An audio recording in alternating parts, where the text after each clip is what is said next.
I built a rocket in my basement. I'm gonna fly it to the moon. This supersonic is amazing. You're gonna feel my sonic boom. I'm flying higher and I'm never coming down. Look at me now. Look at me now.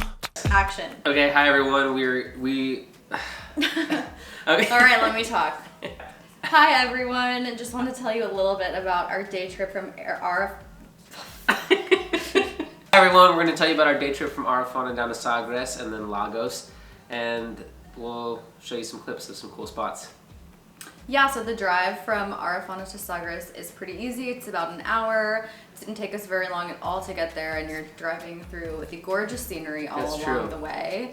Just like farms and farmland and open area. Yeah, super green, very open. Don't really drive along the beach, but that's fine because you see the beach when you get there. Our main attraction for going to Sagres was the fort. Yeah. That is the southernmost tip of Portugal, and it might even be the southernmost tip of Europe. I think so. The fort is pretty cool. It closed at 5, so we didn't make it in, but it really sits on the edge of the peninsula right there, so you can. Yeah, you get this side where all the wind comes through. There's a bunch of beautiful cliffs and bays, and then the other side on the fort where it's really flat and calm. And there was a boat there. There was a boat. There was a single boat in the bay. It was super cool, but we didn't get to go inside the fort like Alex said, but the fort wall goes from one edge of the cliff to the other to the other edge of the cliff. So you can walk along the side. It's beautiful to see just from the outside, but make sure you get there early because I bet it's really cool on the inside. Yeah, so another weekend we did a day trip to Lagos, which is just about an hour, same as Sagres, from where we were staying in Arrifana. Lagos is the most beautiful, charming little town. Like, you are going down a cobblestone street and you pass this wall that's hundreds of years old, and that's how you know you're in the old town.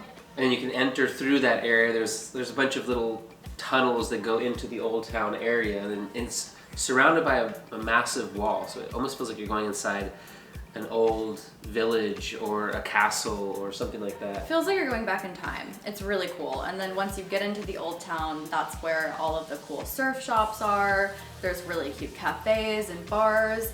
We were kind of craving something familiar to eat, so we went to a food place called Beats and Burritos. Yes. Beats, they had some killer music on. We were Good music. Shazamming their whole playlist the whole time, and then Really good food. yeah, they had a burrito to rival that we get in the United States, so we were so happy to finally get something familiar. Yeah, it was delicious. And It was all these little amazing. restaurants and cafes all have bars too, so you can always just get yourself a drink or get yourself some beer, and it's just like a good vibe. It's a good vibe. Yeah, sure. super fun. Across the street from the Old Town area, there's some cool little forts to check out, but I think the highlight of Lagos in general, and most people say this, are the beaches. The beaches are beautiful, cliffs, beautiful drop-offs. There's like little caves. The water is crystal blue. It's awesome, and it's protected by the wind again because it's on that southeastern side.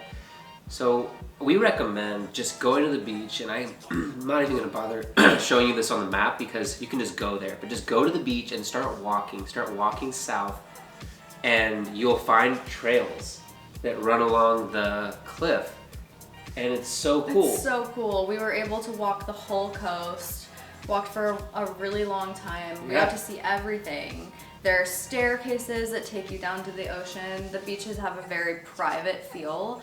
It was gorgeous. Yeah, so every turn you have like a cool view, and then you can walk down, like Connor was saying, to different beaches, and there's people just laying out, and the water's super still.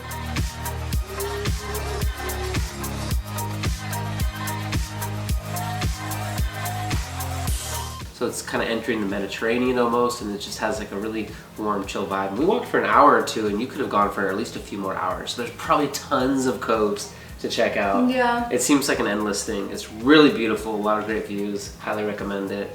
Fun spots, like with little canyons and curves.